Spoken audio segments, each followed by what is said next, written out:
Assalamualaikum dan salam sejahtera bersama saya Emran Azmi Rosli dalam Berita Pagi Sabah edisi Rabu 16 Disember 2020. Jawatankuasa Pengurusan Bencana Negeri JPBN Sabah bersetuju membenarkan ahli keluarga dari rumah sama duduk semeja semasa makan di restoran mengikut kapasiti meja makan tersebut. Kelonggaran ini membolehkan mereka yang berkeluarga dapat makan bersama di restoran tanpa perlu duduk berasingan. Menurut kenyataan Menteri Kerajaan Tempatan dan Perumahan Datuk Seri Panglima Masidi Manjun, JPBN Sabah juga bersetuju memberi kelonggaran kepada rakyat Sabah yang berada di negara Brunei masuk ke negeri ini tanpa perlu menjalani kuarantin wajib. Bagaimanapun individu tersebut diwajibkan menjalani ujian saringan COVID-19 dan keputusan tersebut mestilah dalam tempoh 1 hingga 3 hari sebelum perjalanan masuk ke Sabah. Datuk Masidi berkata 260 kes positif baharu COVID-19 dilaporkan semalam menjadikan jumlah kumulatif kes di Sabah kini 33,371. 3 kematian dicatatkan di Sandakan manakala tiada kluster baharu dilaporkan. Daripada kes baharu ini, sebanyak 139 kes dikesan daripada saringan kontak rapat, 52 saringan kluster sedia ada, 34 saringan bergejala, 8 saringan komuniti dan 27 kes adalah dari lain-lain kategori. Sementara seramai 400 pesakit COVID-19 sembuh menjadikan jumlah kumulatif sembuh 30,283 orang. Sejumlah 2,192 pesakit sedang menerima rawatan iaitu 603 di hospital dan 1,589 orang di PKRC. Bilangan pesakit COVID-19 di ICU seramai 60 orang dan 14 orang memerlukan alat bantuan pernafasan. Sehingga kini sebanyak 297,418 bakul makanan telah diagihkan kepada golongan sasar. Cadangan kerajaan menambah bekalan vaksin COVID-19 bagi menampung keperluan imunisasi sehingga 70% rakyat di negara ini memberi kelegaan dan harapan baru untuk menjalani kehidupan seperti biasa. Rata-rata mereka yang ditemui memuji usaha dan sikap prihatin kerajaan terhadap kepentingan kesihatan dan keselamatan rakyat sekaligus mengekang penularan pandemik itu. Satu inisiatif yang sangat baiklah oleh kerajaan kan untuk kita menangani kita punya COVID-19 sekarang ni. Sebab sebelum ni pun di luar sana belum ada lagi ubat-ubatan yang benar-benarlah orang bilang dapat menghapus COVID-19. Jadi dengan adanya vaksin ini diharap dapat membantu. Tindakan yang sangat bagus, sangat membantu kepada pihak rakyat. Sebab dalam menangani kes COVID inilah, kita pun sebagai rakyat pun kita sentiasa pun mengharap kerajaan bantuan-bantuan kerajaan seperti yang inilah. Actually government bagus juga, dia orang kasih bawa vaksin untuk rakyat. Sebab sekarang actually semua rakyat pun susah bah. Memang semua banyak orang pun ada yang tidak ada kerja juga. So actually gaji pun ada kena potong half juga. So actually government pun ada banyak bantuan lah untuk diorang. Dia satu usaha yang baik lah. Inisiatif yang baik untuk rakyat. Sebab saya percaya vaksin tu dapat membantu rakyat untuk meningkatkan antibodi kita lah. Jadi kita boleh melakukan pekerjaan kita tanpa sebarang masalah. Kita tidak ketakutan. Tiada kerisauan, kegelisahan itu semua yang tiada. Jadi kita boleh buat kerja kita tanpa sebarang ketakutan. Pengumuman Perdana Menteri Tan Sri Muhyiddin Yassin baru-baru ini mengenai tambahan bekalan vaksin COVID-19 berbanding kuantiti asal 30% adalah kabar gembira yang akan membantu rakyat dan negara untuk bangkit semula daripada impak pandemik itu. Jabatan Kesihatan Negeri Sabah JKNS menasihati orang ramai supaya membuat penilaian secara lebih bijak dan lebih bertanggungjawab dalam menyebarkan maklumat berkaitan COVID-19. Ia termasuk tidak menyalahgunakan maklumat-maklumat yang diperolehi. Pengarah Kesihatan Negeri Datuk Dr. Christina Rundi dalam kenyataan berkata, penyalahgunaan maklumat boleh mencetus panik dan kekeliruan dalam kalangan masyarakat. Beliau menegaskan perkara itu bagi mengulas mengenai penutupan pejabat dan premis perniagaan yang tular di laman sosial. Katanya tindakan tersebut bertujuan menjalankan aktiviti kawalan pandemik COVID-19 bagi mengelak jangkitan dalam kalangan pekerja, pelanggan dan orang awam.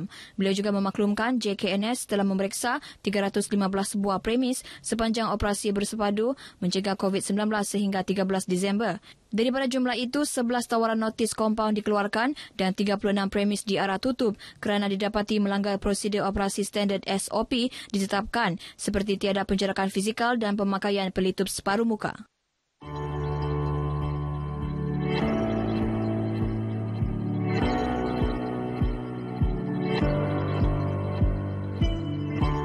Pusat gelandangan punya tu. Jadi kalau orang yang mana yang bangsa kita rakyat Sabah yang susah-susah, boleh kasih tempat tidur, kasih makan dan seterusnya kasih pekerjaan lah. Mana yang mau bekerja punya kan, tolong bagi pekerjaan lah. Peluang pekerjaan lah, sebab tiada kerja, banyak pengangguran lah. Bagilah peluang kerjaan yang banyak sebab COVID terkesan lah banyak ya penganggur.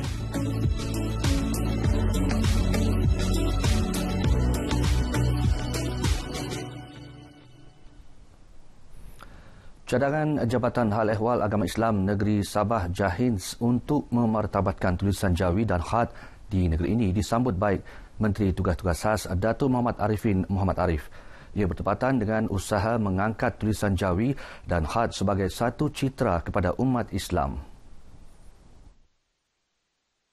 Datuk Muhammad Arifin berkata ia juga selaras cadangan JAHINS agar tulisan Jawi dan khat dijadikan sebagai subjek wajib di setiap sekolah agama di bawah jabatan itu bermula tahun depan. Akan datang beberapa sebahagian daripada guru mesti menguasai, calon-calon guru yang akan dilantik mesti menguasai Jawi, khat dan taranum Al-Quran. Ini sangat baik untuk kita menyemarakkan usaha memartabatkan Jawi dan memasyarakatkan bidang taranum Al-Quran. Beliau ditemui media selepas merasmikan Majlis Penyampaian Hadiah Pertandingan Kaligrafi Jawi Khat Borneo Sabah 2020 serta penyerahan surat pelantikan Imam Karya dan pembantu dakwah di Dewan Seada Wisma Muiz, Kota Kinabalu. Zulfikar Aman dinobatkan Johan Pertandingan Kaligrafi Jawi Khat Borneo Sabah 2020 sementara Naib Johan Imam Omar Abdul Rahman dan tempat ketiga Muhammad Syahizan Ismail. Memang pertandingan ini sangat baik terutamanya untuk kami di Sabah ni sebab di sini dia ada sedikit kekangan dari segi penyebaran ilmu, kebanyakannya di Semenanjung.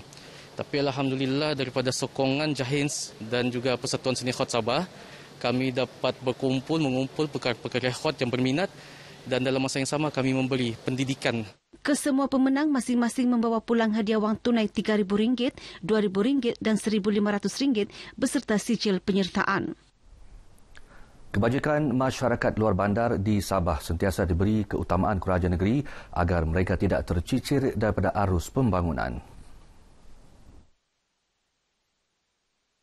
Timbalan Ketua Menteri Datuk Dr. Joachim Gunsalam berkata, ia bagi memastikan setiap lapisan masyarakat terutama penduduk luar bandar menerima manfaat daripada program pembangunan yang dilaksanakan kerajaan. Datuk Dr. Joachim yang juga Menteri Pembangunan Perindustrian merangkap Ahli Dewan Undangan Negeri Adun Kundasang berucap dalam majlis bersama rakyat dan penyerahan kunci rumah mesra OKU kepada AGD Polis di Kampung Masilau. Rumah berkenaan merupakan hasil sumbangan peribadi Datuk Dr. Joachim dan Badan Bukan Kerajaan NGO yang dibina secara gotong royong oleh penduduk kampung. Sehubungan itu, Datuk Dr. Joachim mengucapkan tahniah kepada NGO terlibat dan penduduk kampung yang merealisasikan harapan AGD untuk memiliki rumah sendiri. Katanya usaha ini wajar dipuji kerana ia melambangkan sikap keprihatinan penduduk dalam membantu antara satu sama lain tanpa memilih latar belakang. Hospital Wanita dan Kanak-Kanak Sabah HWKKS merayu orang ramai untuk tampil menderma darah bagi menampung keperluan unit tabung darah hospital berkenaan. HWKKS memerlukan sekurang-kurangnya 600 pen darah dalam tempoh sebulan.